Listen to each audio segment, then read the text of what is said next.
Vamos a estudiar básicamente los trastornos del aparato renal, ¿vale? Del aparato urinario. Pues para ello primero vamos a hacer un pequeño repasito. Entonces, el riñón va a tener muchas funciones. Una de ellas va a ser regular el equilibrio hidroelectrolítico, es decir, la cantidad de volumen de líquido, de agua y los iones. Va a favorecer la síntesis de glóbulos rojos porque es encargado de liberar la eritropoyetina y activar la vitamina D, pasándola a la forma activa, ¿no? Para así regular pues, el equilibrio del fósforo y el calcio. Vale, pues con respecto al equilibrio hidroelectrolítico, pues ¿cómo va a estar regulado? El riñón va a tener dos estructuras, la mácula densa y el aparato yuxtaglomerular. La mácula densa lo que va a hacer es un quimiorreceptor, es decir, va a detectar cambios en las concentraciones de sodio y de cloro que hay en la sangre. Mientras que el aparato yuxtaglomerular va a ser un barorreceptor, es decir, va a detectar los cambios de presión cuando hay hipertensión o cuando hay una hipotensión. Y ambos dos lo que van a hacer es regular la vasoconstricción y la vasodilatación de las arteriolas aferentes y eferentes, es decir, la que llega al riñón y la que sale. ¿Cómo? Pues vasodilatando con el óxido nítrico y la prostaglandina y vasoconstruyendo los vasos sanguíneos con la renina, las catecolaminas, etc. Entonces, ¿qué va a pasar? Si este es el riñón, ¿vale? Este sería el glomérulo. Aquí está el aparato tal, el túbulo colector y todo el rollo, ¿no? El contorno proximal, el distal y el vaso de Henle. Vale, pues básicamente tenemos la arteriola aferente, por donde llega la sangre, llega aquí al glomérulo y la arteriola eferente. Entonces, si yo tengo baja la presión arterial, que lo detecta el aparato yuxtaglomerular, o el sodio, que lo regula la mácula densa, lo que está indicando mi cuerpo es, ojo, no podemos perder más líquido y hay que reabsorber porque si no nos quedamos sin nada. Entonces, ¿qué va a pasar? Yo quiero impedir que orine. Por tanto, lo que voy a hacer va a ser vasoconstricir la eferente, que sería como la de salida, para hacer que aumente la presión hidrostática, es decir, la presión que hay en el glomérulo, llenar de líquido el glomérulo para que no entre más. Y entonces, a la vez de que bloqueo esto, vasodilato la eferente para eso, para llenar el glomérulo y que no entre más líquido. Mientras que si yo, es decir, para poder resolverlo, ¿no? Y ahora, ¿qué pasa? Que si yo tengo un aumento de la cantidad de sangre o de sodio, mi cuerpo está diciendo, tengo demasiado líquido, tengo que echarlo. Entonces, en la eferente la voy a abrir porque quiero que salga. Y en la aferente lo que voy a hacer va a ser comprimirla para vaciar, por así decirlo, lo que llega al glomérulo y así sacarlo todo para afuera, ¿vale? Disminuir así la presión hidrostática, es decir, la cantidad de líquido que tiene el glomérulo para que sea capaz de chupar más porque está vacío, ¿vale? Pues ya está. Ahora, voy a borrar esto, ¿vale? Y ahora, básicamente, cada parte del glomérulo tiene distintas funciones. En primer lugar, tenemos el glomérulo, que lo que va a permitir es que va a filtrar todo lo que llega a la sangre, va a permitir que pase a lo que viene siendo a la nefrona, a la cápsula de Bowman y tal. Entonces, lo único que no va a echar va a ser las células y las proteínas. Entonces, lo que se me va a dar lugar a un filtrado hipertónico. ¿Hipertónico por qué? Porque es agua llena de moléculas y de proteínas, o sea, de glucosa y de iones. Ahora, en el túbulo contorno proximal voy a resolver prácticamente todo. Resolvo el 75% de todo lo que yo he filtrado. Agua, iones, urea, amonio, aminoácidos pequeñitos, glucosa. La rama descende y ahora pasamos, entonces lo que me va a dar lugar a un filtrado hipotónico porque he chupado todo. Ahora, ese filtrado tiene mucha agua, todavía le queda bastante agua. Entonces tenemos el asa de Henle en el que era el que está aquí, en el que tenemos dos partes diferenciadas. La rama descendente, que sería esta de aquí, y la ascendente, que es esta. En la descendente es permeable al agua, es decir, que lo que hago es reabsorber el agua para mí, me lo llevo yo para mí. Entonces, al final de esa rama descendente voy a tener una orina hipertónica muy concentrada porque le he chupado todo el agua. Y ahora, como este ha chupado el agua, esta parte está como muy diluida. Entonces la rama ascendente es impermeable al agua, es decir, no deja que pase el agua, pero sí lo soluto. Entonces, al subir, como esto es más, está más diluido, es más hipotónico, va a quedarse con los iones, reabsorbiendo así el sodio y el cloro. Y por tanto, me voy a quedar al final pues con un líquido pues hipertónico, en el que básicamente lo que va a haber es poca agua y principalmente, en vez de los iones, porque ya lo he chupado, lo que me va a quedar va a ser la urea, el amonio, los protones, el bicarbonato que quede, pues va a pasar para allá. Y ahora, ¿qué va a pasar? Que en el túbulo contorneado distal se va a reabsorber o no.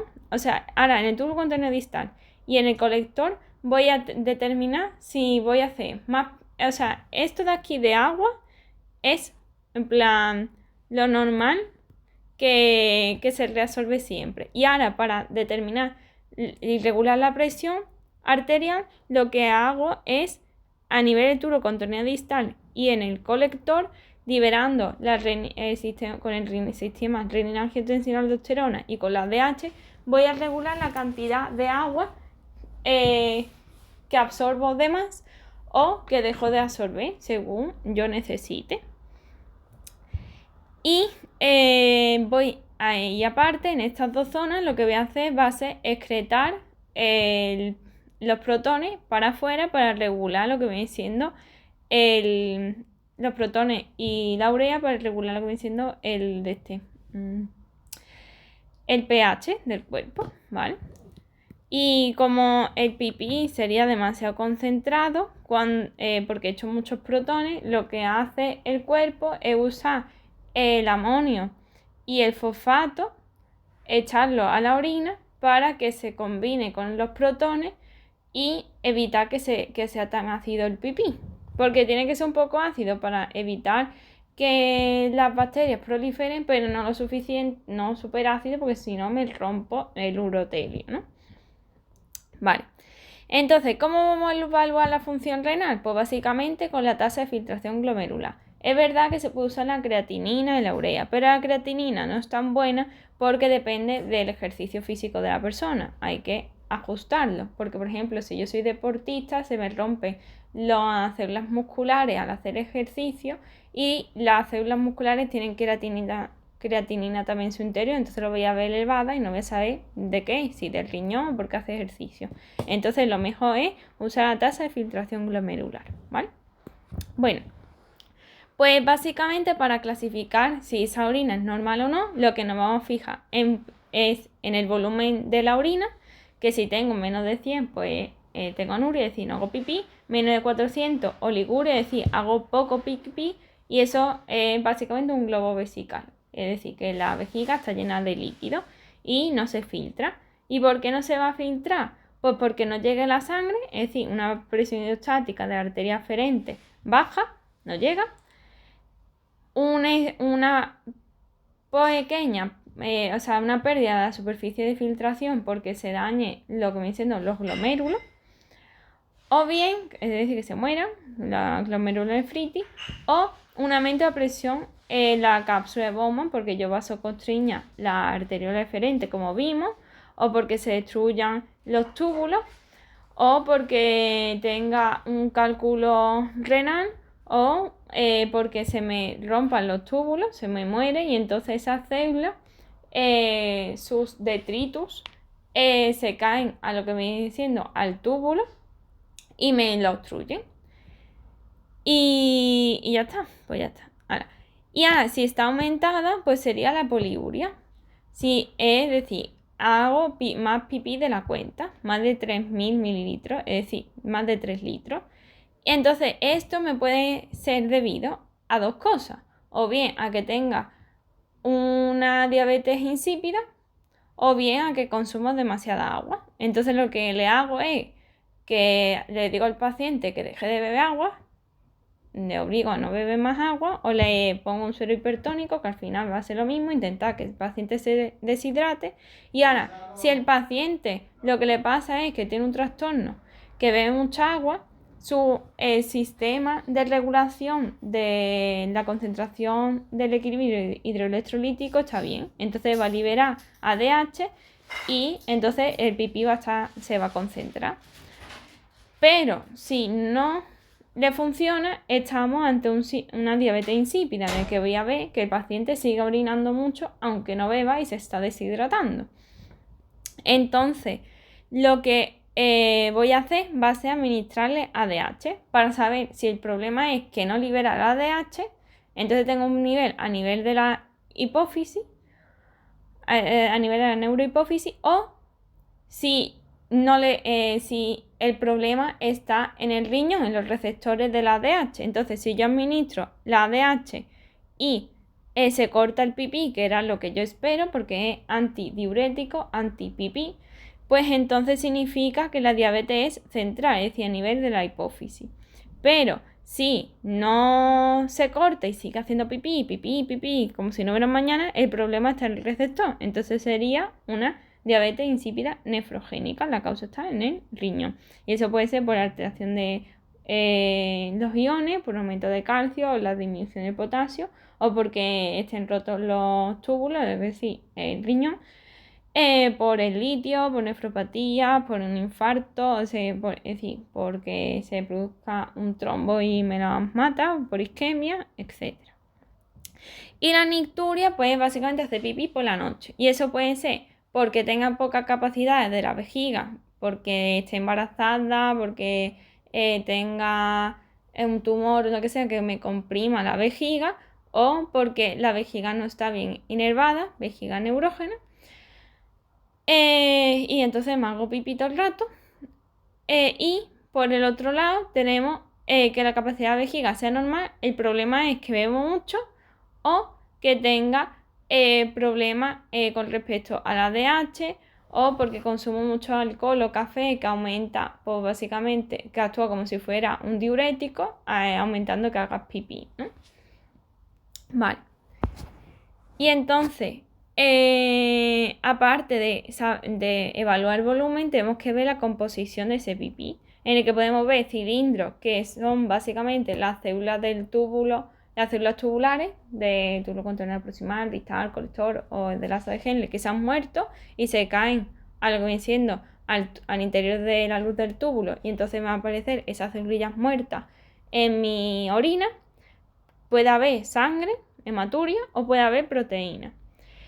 Lo normal es que, como hemos dicho, no haya proteína, entonces puede haber aminoácidos un poquito, entonces se considera proteinuria, o sea, malo, si hay más de 150 miligramos de proteína al día.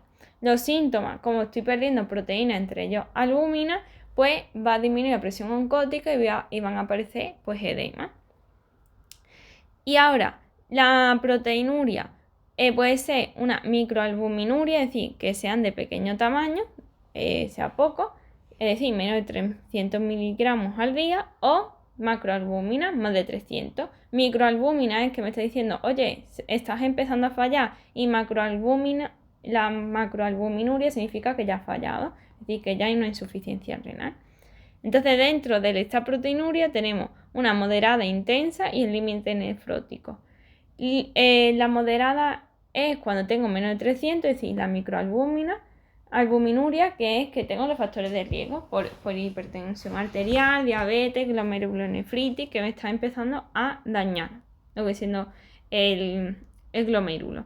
Intensa, entre 300 y 3,5 gramos, que es porque estoy creando demasiadas proteínas, más de la cuenta. Un mieloma múltiple, que recordemos que básicamente es la producción excesiva de linfocitos y también, por tanto, de anticuerpos, que son básicamente proteína. Entonces estoy intentando echar fiebre, ejercicio, porque se me destruyen las células y se liberan también productos inflamatorios.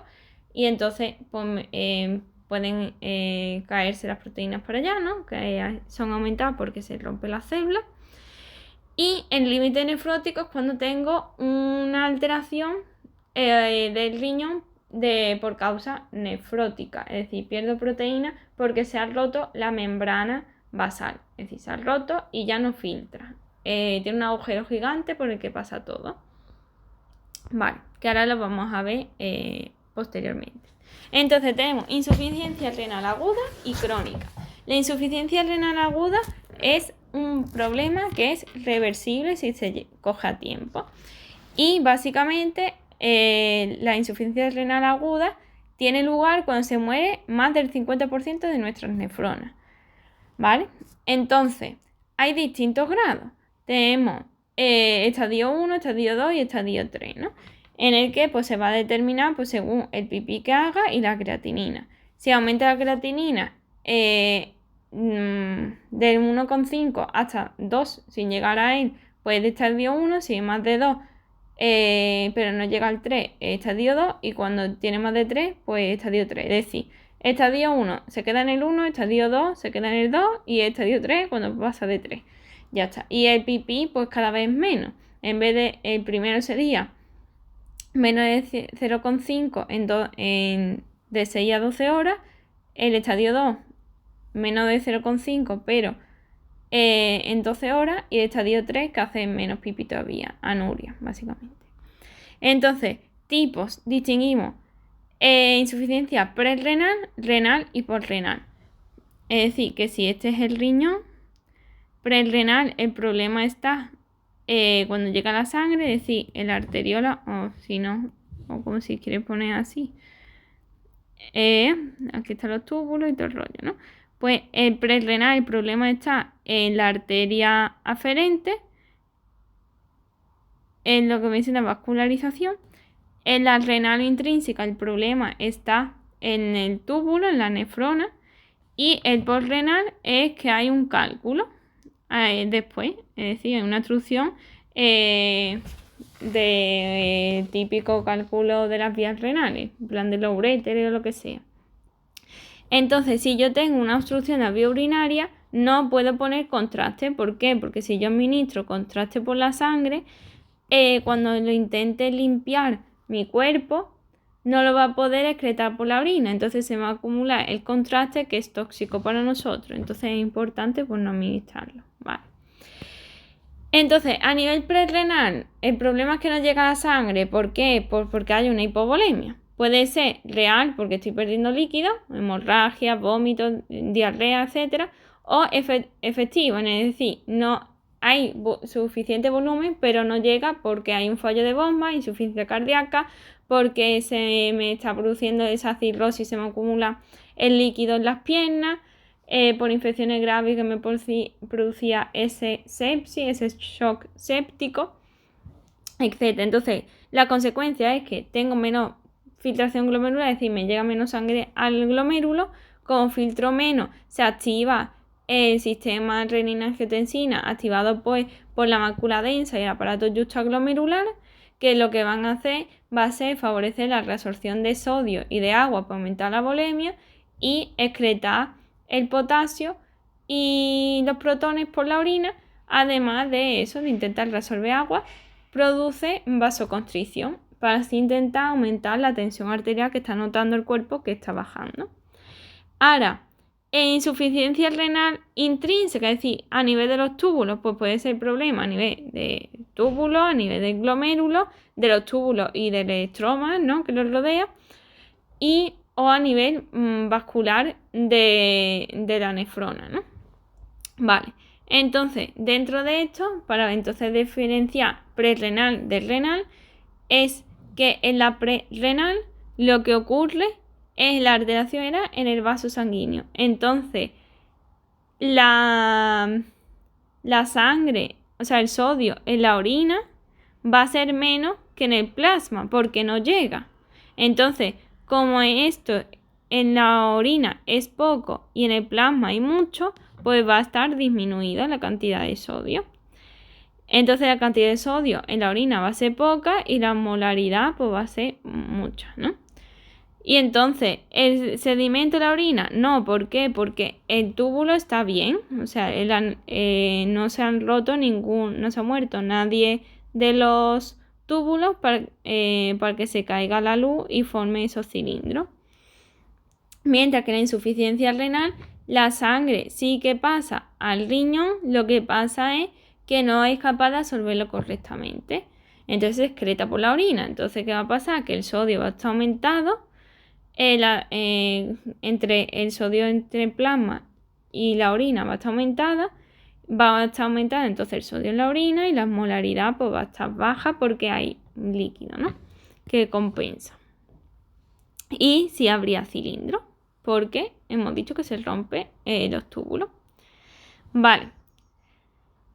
Y esto de insuficiencia prerrenal, que ya lo he dicho, básicamente se activa el vaso, que era básicamente lo mismo que explicamos con la encefalopatía, igual que era el síndrome hepatorrenal, en el que había una hipertensión portal, aumenta la cantidad de líquido y se rompía la nefrona, pues aquí pasa lo mismo, pero en vez de que se rompan por exceso de trabajo, aquí lo que va a pasar es que se mueren porque no le llega sangre. Entonces se mueren porque no le llega sangre y las que se mueren se fibrosan y entonces ¿qué va a pasar? Que ahora va a pasar el mismo mecanismo. Las que están sanas se tienen que forzar más y encima tienen menos oxígeno. Entonces lo que van a intentar es se esfuerzan más, a pesar de que el cuerpo le dice, venga, trabaja más porque lo necesita. Entonces ella, con lo de la fuerza de voluntad, las prostaglandinas, va a intentar mantenerse funcionando hasta que se agoten. Y cuando se agoten, se cierra, se colapsa el vaso sanguíneo y entonces entra en isquemia. Y entonces al entrar en isquemia, pues se produce el fallo renal, la insuficiencia renal.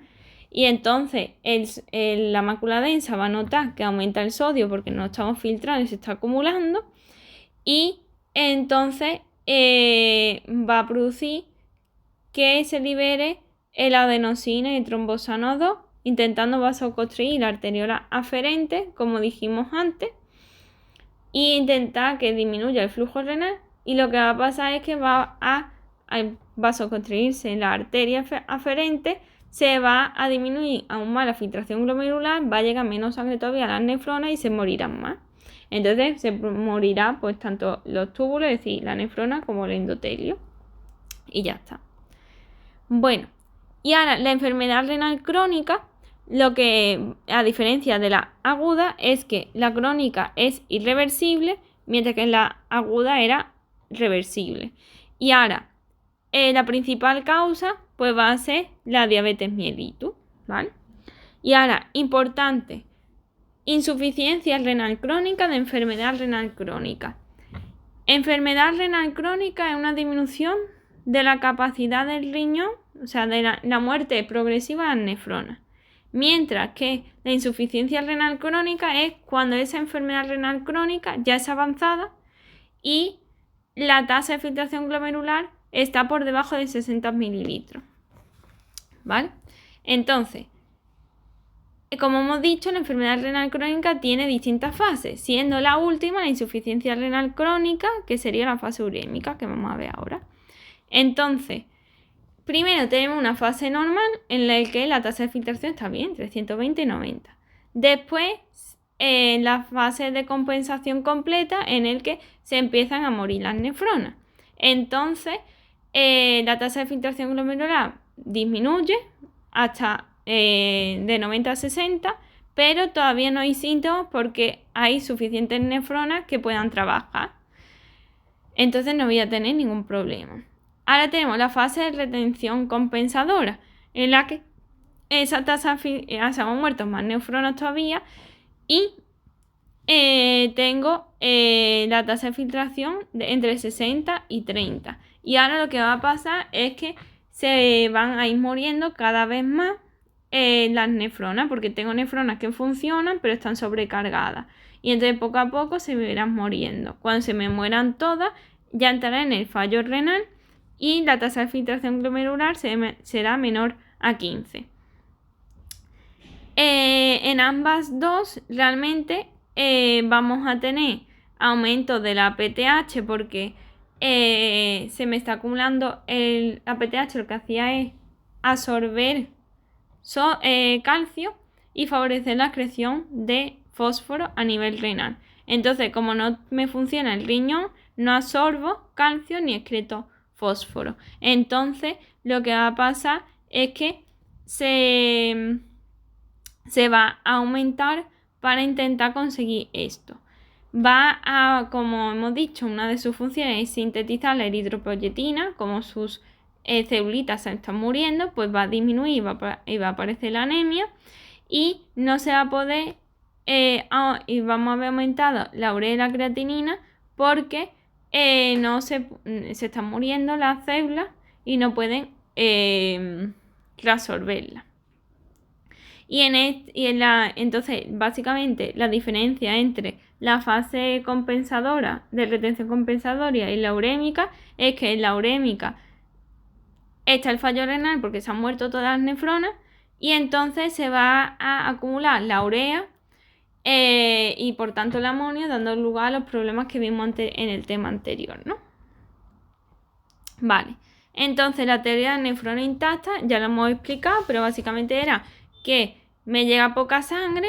Como me llega poca sangre, tengo algunas nefronas que se han muerto y otras que no.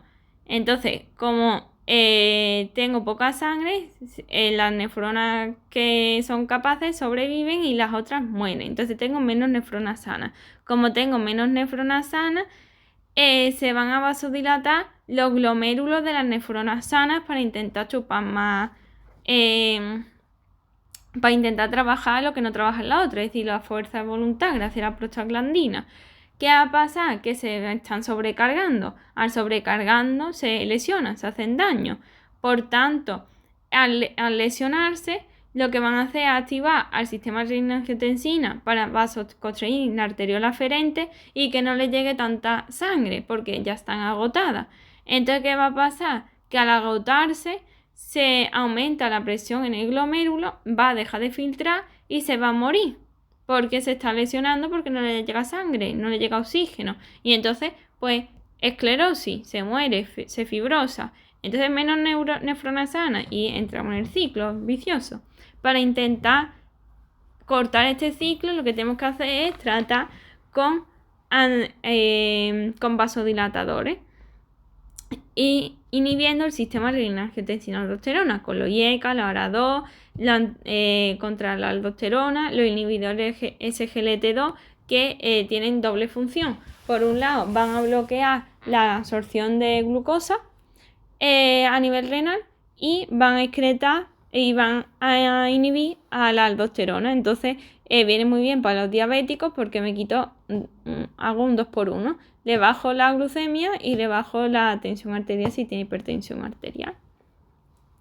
Entonces, al dañarse las nefronas que estaban bien y ahora tengo cada vez menos, pues se va a producir la urodilatina, que es una hormona antidiurética, que lo que va a hacer es una hormona natriurética, que lo que va a favorecer es que se vaya el sodio, natriurética, sodio, urea, ¿no? Entonces inhibo la bomba sodio-potasio para que lo que hace normalmente es absorber sodio y excretar potasio, pues lo va a inhibir para que el sodio se vaya por la orina y evitar ese encharcamiento, ¿no? La acumulación de sodio. Va a aumentarse la excreción de potasio y de protones. Va a disminuir la sensibilidad de ADH porque los túbulos que tienen los receptores pues se han muerto, se han destruido. Entonces se va a resolver, como hemos dicho, menos agua y menos sodio. Y entonces los daños que vamos a ver de forma paulatina en orden, primero se va a alterar la creatinina y la urea, después el metabolismo del fósforo y de los protones y del potasio, y ya finalmente pues no se resolverá ni sodio ni agua. Entonces primero creatinina y urea, después el potasio y el fosfato y los protones, y ya por último el agua y el sodio, que es su mecanismo base, ¿no?, de acción. ¿Y ahora qué va a pasar? Que si con respecto al metabolismo del fosfocalcio, lo que va a pasar es que al haber menos tasa de filtración glomerular, el riñón, que lo que normalmente hace es excretar fósforo y absorber calcio, no puede. Entonces se acumula el fosfato. Se acumula el fosfato en sangre, que aumenta, y el calcio está cayendo porque no se reabsorbe. Entonces, ¿qué va a pasar? Que el riñón también activaba la vitamina D, por tanto, no se va a activar. La vitamina D lo que hace es favorecer la absorción de calcio a nivel del estómago. Entonces, no reabsorbo ni por riñón ni por estómago. Entonces, va a disminuir mucho el calcio. Al disminuir mucho el calcio en la sangre y no reabsorberse en el riñón, va a formar cálculos renales y a la vez va a activar a la PTH diciendo vamos a intentar conseguir en plan romper a los huesos para que salga el calcio de ellos. Entonces pues va a producir eso, se va a romper los huesos y me va a dar dolor óseo y se me va a romper la médula ósea. Entonces la eritropoyetina, aparte que no funciona porque no hay riñón, pues me va a producir anemia. Por otro lado, ¿qué va a producir ese aumento de la PTH? Pues me va a activar a la FCF23, que favorece la excreción de fósforo y a la vez activa al cloto. Entonces el cloto es básicamente una sustancia que libera el riñón, que su función es antiinflamatoria, evitar la inflamación. ¿Qué ocurre? Que en el riñón, como está roto, no hay cloto, no sintetiza cloto porque están las células muertas. Como no hay cloto, no hay esa acción antiinflamatoria, entonces aumenta la hepcidina, y como sabemos la hepcidina secuestraba el hierro y provocaba anemia. Pues más anemia tenemos todavía. Y debido a esa alteración de los iones, pueden producir una alteración a nivel del sistema nervioso central, a nivel de los linfocitos, a nivel de las enzimas como la lipoproteína lipasa, etc. Vale. Y ahora tenemos el síndrome urémico, que era pues en esa fase de insuficiencia renal aguda, insuficiencia renal crónica ya establecida, se daba esa fase urémica en la que se aumenta la urea. La urea, como hemos dicho, esa fase es cuando tengo una tasa de filtración glomerular menor al 15% y las nefronas se han muerto el 90%. Esa insuficiencia renal terminal que habíamos dicho en la fase crónica. Entonces, consecuencia, pues se van a retener las toxinas. Se aumentará la urea y la leptina, que son los que determinan el apetito. Entonces va a estar disminuido y me va a dar ansia cuando intente comer, vómito. Va a aumentar la guanina, que inhibe al óxido nítrico, por tanto no se produce una vasodilatación y se produce hipertensión arterial. Y por tanto, después, como se aumenta la beta 2 microglobulina, se me va a acumular porque son proteínas insolubles y me va a producir amiloidosis. También, como hemos dicho, falta el cloto, entonces no se produce ese proceso antiinflamatorio, se favorece con la inflamación la hepcidina y se da la anemia ferropénica, que sabemos que la anemia ferropénica da prurito. ¿Qué pasa también? Que como tengo roto todos los túbulos y todas sus celitas, no se va a dar ninguna compensación tubular. Entonces, ¿qué va a pasar? Que va a aumentar en la sangre el fosfato, que no se excreta, el potasio, que no se excreta tampoco, y el agua, que no la resuelvo correctamente. Entonces me va a producir insuficiencias cardíacas congestivas, edema, se me va a producir alteración del nivel de conducción, porque el potasio es esencial para determinar el potencial de acción de las células y por tanto su excitabilidad, y al aumentar el fosfato en sangre, pues se me va a destruir el tejido de los huesos, dando lugar a osteodistrofia.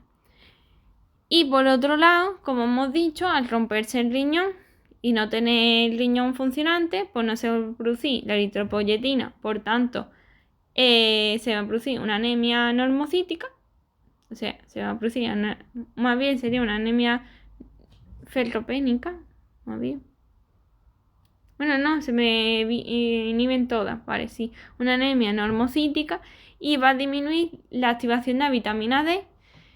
Entonces, como hemos dicho, se reabsorbe menos calcio a nivel renal. Entonces, esto va a favorecer que se libere la PTH para que el calcio salga de los huesos. Entonces, rompo los huesos, osteomalacia y osteoitis fibrosa.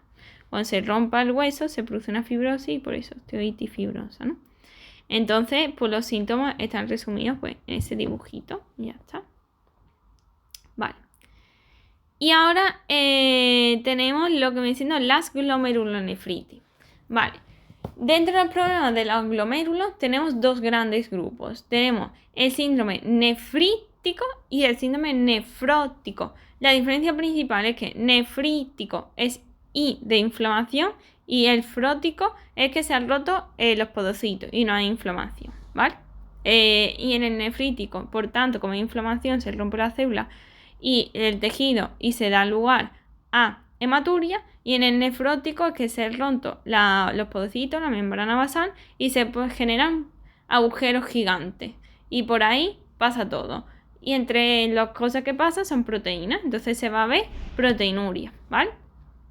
Entonces, el síndrome nefrítico puede ser de causa primaria o secundaria. Primaria es decir que se generan anticuerpos que es lo que van a producir esa inflamación a nivel del propio riñón. Y tenemos el síndrome de Gutt-Pasteur o la nefropatía de inmunoglobulinar. O secundaria, es decir que esa inflamación, esos anticuerpos ya se han generado anteriormente y se forman los inmunocomplejos. Puede ser por cualquier cosa que produzca inflamación, un trastorno autoinmune, una neoplasia o una infección, ¿vale? Es decir, en nefrítico todo que haya sea causada por una inflamación me va a producir un síndrome nefrítico, ¿no? Si se acumula, si se da de forma crónica en el tiempo. Entonces, llega el agente lesivo provocando lesión del glomérulo directamente, entonces sería el primario o una inflamación a nivel general. Entonces, va a dar lugar a una reacción de hipersensibilidad tipo 2, los anticuerpos directamente, el síndrome de Gutt-Pasteur, o tipo 3, la formación de inmunocomplejos. Se me depositan a nivel mesangial o subendotelial, que es lo que está en contacto con lo que viene siendo los capilares, porque tenemos, aquí están los capilares, ¿no? ¿Vale? Que sería el endotelio, tenemos la parte endotelial, que es esta, la mesangial, que está aquí en medio, y la subepitelial. Entonces, la subepitelial, como veis, está ya rodeado por la cápsula de Bowman, impidiendo el contacto con lo que viene siendo la sangre. Entonces, el subepitelial que está dentro de la cápsula de Bowman y no está en contacto con la sangre estará asociado al nefrótico, mientras que el nefrítico, como hay inflamación, los anticuerpos para que produzca esa inflamación tienen que estar en la sangre, entonces tienen que estar en contacto con ellos. ¿Dónde están en contacto? Pues en la zona mesangial o en el endotelio, ¿vale? Vale, entonces se deposita el inmunocomplejo, se activa al complemento y se produce la inflamación. Entonces, ¿qué síntomas vamos a tener? Como hemos dicho, se rompe el endotelio, se acumula ahí, se produce una inflamación, por tanto, hematuria, poco pipí porque se me están rompiendo los vasos sanguíneos, oliguria, proteinuria escasa, porque no es lo típico de ellos.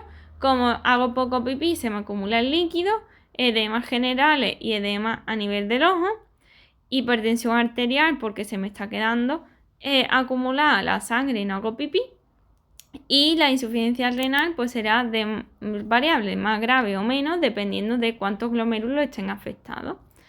El cuadro clínico típico del nefrítico es la glomerulonefritis rápidamente progresiva, en la que se deposita esos inmunocomplejos, como acabamos de explicar, a nivel mensangio o subendotelial, provocando la activación del complemento, se inflama el complemento y entonces, ¿qué pasa? Se lesiona. Al lesionarse se produce una fibrosis y reacciona rápidamente el endotelio, proliferando de forma anómala, formando semilunas. Y se romperá al final, como se rompe el endotelio de la membrana basal del glomérulo, se expone el factor tisular del endotelio y se forman trombos, ¿no? Y ya está. Y ahora en nefrótico, hemos dicho que frótico no hay I de inflamación, no es nefrítico. Entonces, aquí no hay inflamación, el problema es que están rotos los podocitos y se abre un agujero gigante. Y si hay depósito inmunocomplejo era a nivel subendotelial porque está protegida por la cápsula de Bowman y no está en contacto con la sangre, por tanto no hay inflamación. Y el dato clínico característico es la proteinuria. Dentro de ello, la causa de esa alteración de los podocitos puede ser primaria, que hay un daño en sí en los podocitos a nivel genético, que puede ser por una nefropatía de cambios mínimos, una nefropatía membranosa, etc. O puede ser por un daño secundario, por depósito de sustancias de proteína amiloidosis o la diabetes nefrótica, que básicamente, como no hay una buena irrigación en la diabetes, porque hay una hiperglucemia, pero no hay insulina para abrir la boca a las celulitas, no pueden comer y entonces se mueren los podocitos, porque no pueden comer, no pueden abrir la boca. Vale, entonces ahora tenemos el síndrome nefrótico, tenemos de varios tipos. Tenemos el nefrótico por cambios mínimos, que es el típico de los niños, en el que los podocitos forman una estructura que son los pedicelos, ¿no? Hacen así y aquí hay como una pequeña hendidura por donde pasan las cosas. Y normalmente pues están unidos estas celulitas dejando como si fuera una rejilla un huequecito chiquitito que es la podocina y la nefrina. Entonces lo que va a ocurrir es que de cambios mínimos se va a alterar a estas uniones que tienen carga negativa aparte. Entonces en vez de generarse estas rejillas, se van a separar los pedicelos porque no están unidos y se va a hacer un agujero gigante. Entonces por aquí pasa todo. Va a pasar las proteínas. Primero va a ser selectivo porque se van a ir perdiendo poco a poco, entonces pasarán solamente algunas. Y ya, cuando ya esté muy avanzado, el agujero es gigante y pasa cualquier tipo de proteína, incluso la inmunoglobulina. Vale, después tenemos la nefropatía membranosa, en el que la característica es que se deposita el inmunocomplejo a nivel superepitelial, es decir, dentro de la cápsula de Bowman, dañando a los podocitos, abriendo ese agujero. Después tenemos la nefropatía diabética, que lo hemos explicado, que como no puede comer, se mueren, y como se mueren, se produce esa fibrosis. Y la glomerulosclerosis focal y segmentaria, que es más característico en la raza negra porque suelen tener más presión arterial. Entonces la hipertensión arterial, como están sometidos a demasiado estrés ese endotelio, se daña el glomérulo, el endotelio, y se produce una fibrosis. Al fibrosarse, la fibrosis es básicamente el tejido cicatricial duro y es como si fuera una pared, y entonces impide que la pared del endotelio va a impedir, cuando está fibrosa, que pasen los nutrientes y los tóxicos y el agua que tienen que filtrar el riñón pase a la cápsula de Bowman y entonces pues no se filtra nada. Entonces esta zona no se filtre, se intentará ir a la zona de las nefronas sanas. ¿Haciendo el qué? Pues lo de la teoría que hemos dicho anteriormente, la nefrona intacta. Sobrecargo a las sanas hasta que se acaba la fuerza de voluntad, las prostaglandinas, y dice, pues yo tampoco trabajo. Y se vasoconstriñen y se mueren porque les falta sangre y se agiganta el problema. Y en el síndrome nefrótico, entonces, ¿qué vamos a ver que sea diagnóstico? Pues la proteinuria, la falta de proteína en la sangre. A ver, poca proteína en la sangre, entre ellas la albúmina, va a haber disminución de presión oncótica y por tanto edema. Y el riñón el hígado va a intentar compensarlo sintetizando más proteínas. ¿Qué pasa? Hay pocas proteínas. También se están perdiendo inmunoglobulinas, como hemos dicho. Entonces se están perdiendo lo que vienen siendo los anticuerpos y el sistema de complemento. Por tanto, hay mayor riesgo de infecciones, porque no me funciona el sistema inmune. También, ¿qué va a pasar? Me va a faltar las proteínas que que conforman parte de los factores de coagulación. Entonces se me va a producir una hemorragia. Para evitarlo, el hígado intenta sintetizar más factores de coagulación dependientes de vitamina K, que no son proteínas. Y como lo genera de forma excesiva para intentar compensar, provoca trombos. Después, como se me ha roto el riñón, no se sintetiza eritropoyetina y la transferina, que es una proteína, igual que la albúmina, es la primera que se pierde por la orina, dando lugar a anemia. Se van a perder enzimas y como se van a romper el riñón, pues no se va a activar la vitamina D. Y entonces, ¿qué pasaba? No se reabsorbe calcio a nivel del estómago, no hay calcio en la sangre, se activa la PTH y me rompe el hueso, osteomalacia. Y como se me ha roto lo que viene siendo los glóbulos, o sea, el endotelio, pasan también a la orina lípidos. Y entonces me va a dar lugar a los lípidos en la orina que se ven como la cruz de Malta, se ven como unas crucecitas. Y ya está. Vale, y ya vamos a terminar con los defectos de los túbulos renales.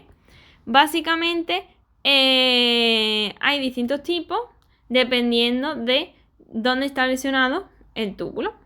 Entonces tenemos nefropatía a nivel del túbulo y túbulo intersticial. Aquí lo que va a pasar es que el daño, en resumen de todos, es que se dañan los transportadores tubulares de esa zona del túbulo que está afectada. Y puede ser de forma selectiva, es decir, solamente un determinado canal, vamos a decir por ejemplo el canal de la glucosa solo, o no selectiva, es decir, están dañados todos, tanto el del sodio como el de la glucosa, como el de la urea, como el del bicarbonato, etc. Y puede ser por una causa genética o adquirida, es decir, porque haya una infección, un tóxico, lo que sea. Entonces, diferencia entre nefropatía tubular y túbulo intersticial. Tubular, que está dañado solamente el túbulo, y intersticial, que está dañado todo, tanto el túbulo como el intersticio. Vale.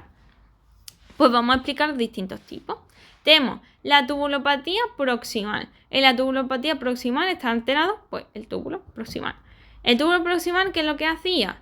Reabsorber glucosa, entonces pues está dañado el SGLT2, y entonces voy a ver glucosa en el pipí, y eso me arrastra mucha agua, entonces poliuria.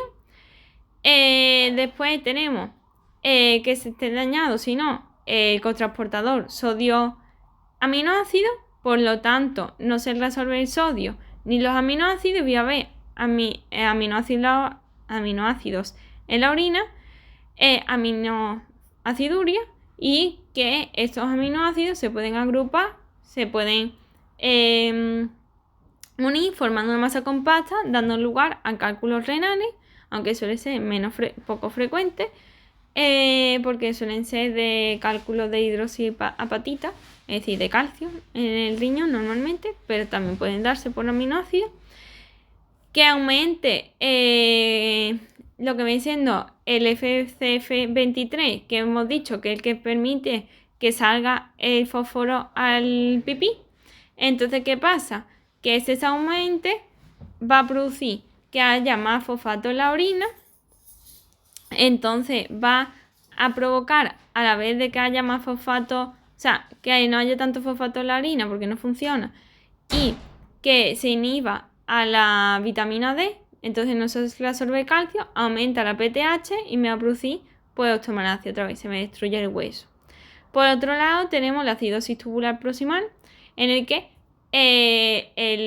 no me funciona la resorción de bicarbonato, por tanto se me va a producir una acidosis. Y el síndrome de Fanconi cuando está afectado todo, que es lo que todos los receptores de todos los transportadores del túbulo contorneal proximal. ¿Qué era? Pues reabsorber glucosa, por tanto va a haber glucosuria, lo del bicarbonato que no funciona, acidosis, no se reabsorben los aminoácidos pues aminociduria, no se resuelve fosfato, fosfaturia, y bicarbonituria, que es lo que hemos dicho, no se resuelve bicarbonato y hay acidosis. Ahora tenemos el síndrome de Vater. El síndrome de Vater es un trastorno en el que se produce como si fuera un hiperaldosteronismo, pero la presión arterial es normal. ¿Por qué? Porque aquí lo que ocurre es que vamos a ver ese aumento de la presión arterial y del sodio y tal, o sea, aumento del sodio, del agua y tal, pero que no es causa porque hay un exceso de aldosterona, sino porque la rama descendente, que recordemos que era la permeable al agua, está dañada. Entonces, ¿qué va a pasar? Que no va a poderse reabsorber correctamente el magnesio ni el calcio, ni va a funcionar los transportadores renales de sodio y cloro. Entonces, ¿qué va a pasar? No se reabsorbe ese sodio ni el cloro y entonces se arrastra agua. Al arrastrar agua va a hacer mucho pipí y entonces se va a deshidratar el paciente. Va a disminuir la presión arterial. Al disminuir esa presión arterial, ¿qué va a pasar? El aparato juxtaglomerular en la mácula densa va a liberar la ADH y va a activar el sistema renina-angiotensina-aldosterona, provocando la vasoconstricción arteriola aferente y aumentando la reabsorción de agua y de sodio. Y por otro lado, va a aumentar la excreción de potasio y protones. Entonces, lo que se va a caracterizar este trastorno es por la presencia de sodio, por un aumento de la vasoconstricción, un aumento de la resorción de sodio, pero sin producir hipertensión arterial, y como excreto potasio y protones, pues se va a producir una alcalosis hipopotasémica. El síndrome de Gitelman se da en el túbulo contorno distal y el colector. Es parecido al del Vater, pero en este caso no se resolvían magnesio ni calcio, pero en el Gitelman, sí que se resuelve el calcio. Es igual, lo mismo, se va a producir ese hiperaldosteronismo falso con presión arterial normal, con la hipopotasemia y la alcalosis, pero no ve calciuria, no hay calcio en la orina y no hay riesgo de cálculos renales. Después tenemos el hipoaldosteronismo, en el que lo que está dañado son los receptores de aldosterona, que recordemos que era lo que regulaba la cantidad de pipí junto con la ADH en el túbulo contorno distal y el túbulo colector, que es donde estamos. Y entonces, pues, ¿qué va a pasar? Que no se reabsorbe sodio ni agua y no excreto potasio ni protones, es decir, los reabsorbo. Por tanto, mucho sodio y cloro en la orina arrastra agua y entonces pues va a caer la presión arterial, va a haber poco sodio y va a haber una hiperpotasemia. Ante esto, como el aldosterona sí que funciona, pues va a estar aumentada para intentar compensar. En el síndrome de Liddle, aquí lo que ocurre es que hay una alteración en los canales que resorben calcio, que están estimulados de forma constante, sin parar. Entonces, ¿qué va a pasar? Que va a resolver de forma excesiva el sodio y el agua, provocando aquí sí hipertensión arterial, pero no se resuelve ni los protones ni el potasio, entonces dando lugar a esa hipopotasemia alcalosis. Y va a disminuir la aldosterona. Entonces lo que me va a diferenciar el de Vater y el de Gitelman, en esos dos está la alcalosis también y la hipopotasemia, pero en estos dos no hay hipertensión arterial, pero en la de Liddle sí que lo hay, mientras que en la de Vater hay calciuria y puede formar cálculos renales. En el de el pseudo hipoaldosteronismo, o sea, en el de Gitelman, perdón que me he liado, en el Gitelman no va a haber calcio en la orina porque sí que lo reabsorbe y ya está, vale. Y ya tenemos la acidosis tubular renal intersticial. En básicamente lo que ocurre es que el túbulo contorno distal y el túbulo colector, como hemos dicho, excreta, son los principales que controlan, pues, junto con el túbulo contorno distal, pues, a aproximar el pH. Entonces, ¿qué ocurre? Que aquí, en este nivel, lo que ocurre en la acidosis tubular renal intersticial es que no excreta protones ni se sintetiza el bicarbonato que se supone que tiene que echar a los túbulos para evitar que haya la orina sea demasiado ácido. Entonces, ¿qué va a producir? Como no excretan los protones, se acumulan en la sangre, dando lugar a acidosis metabólica. Como no se acidifica la orina, mayor riesgo de infecciones.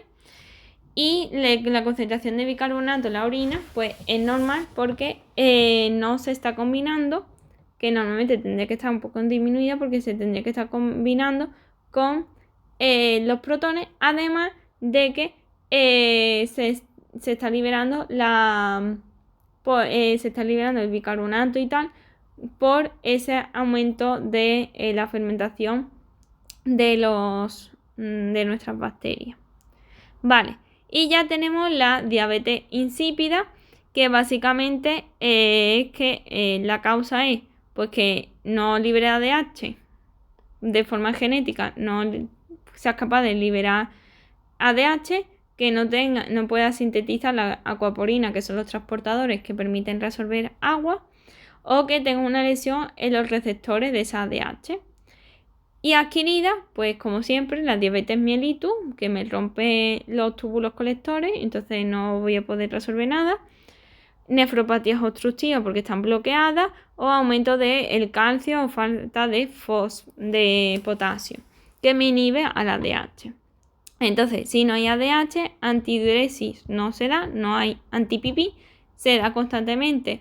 Hay una diuresis excesiva porque no se resuelve agua, y entonces poliuria, polidipsia y deshidratación, ¿no? Y ahora tenemos la nefropatía tubulointersticial. En esto el daño era tanto en el túbulo como en el intersticio. La aguda, la causa pues va a ser por antiinflamatorio o antibeta-lactámico, es decir, fármacos tóxicos que provocan esos tóxicos por una reacción de hipersensibilidad tipo 4. Es decir, los tóxicos rompen porque activan los linfocitos T, dan lugar a una respuesta celular que me va a romper a los túbulos intersticiales, ¿no? A los túbulos renales y al intersticio. O puede ser crónica por infecciones del tracto urinario repetidas, por cálculos renales, por un aumento de urea, por radioterapia o por tóxicos, ¿no? Otra vez. Y ahora tenemos que entonces, como está lesionado tanto el túbulo como el intersticio, las células muertas van a caer a la luz del túbulo, dando lugar a cilindro, y va a pasar las células de la sangre. Entonces va a haber glóbulos rojos, glóbulos blancos, eosinófilos. No se va a excretar la urea, ni va a ser capaz de liberar, de activar el sistema de renin-angiotensina-aldosterona, porque está dañado todo. El riñón, entonces, tampoco va a liberarse la eritropoyetina, va a haber anemia. ¿Y qué va a pasar también? Que no están dañados todos los túbulos de todos los niveles. Entonces no se va a resolver ni sodio, ni agua, ni se va a excretar potasio, ni protones. No hay respuesta al ADH porque está también roto el colector, está todo roto. Por tanto, diuresis, va a haber mucho pipí, un aumento de diuresis, va a ser hiposmótica porque hay iones, sí, pero también hay muchísimo agua que no estamos absorbiendo, entonces diuresis hiposmótica, polidipsia y deshidratación, es decir, me deshidrato, por tanto veo mucha agua, polidipsia, y como no excreto el potasio ni los protones, pues se va a producir acidosis metabólica e hiperpotasémica. Vale, entonces las claves básicamente: en el glomérulo frítico, inflamación, inmunocomplejo y hematuria. Nefrótico, el daño es del podocito, hay un agujero. No hay inflamación, pierdo proteína. A nivel de los túbulos, túbulo intersticial, está dañado todo, tubular, pues está dañado el túbulo. Y cada túbulo pues, tiene distintas funciones. Puede estar dañado un transportador en concreto o todo. El proximal era glucosa, aminoácidos, bicarbonato y el fosfato. Después tenemos los distintos tipos de síndrome que básicamente actuarían como un hipoaldosteronismo, y ahora hay que diferenciar cuál es el túbulo que está dañado y cuál es la causa. Y después tenemos la diabetes insípida por la alteración del ADH. Ya está. Entonces lo que voy a hacer es mucho pipí y que no responden. Y ya está.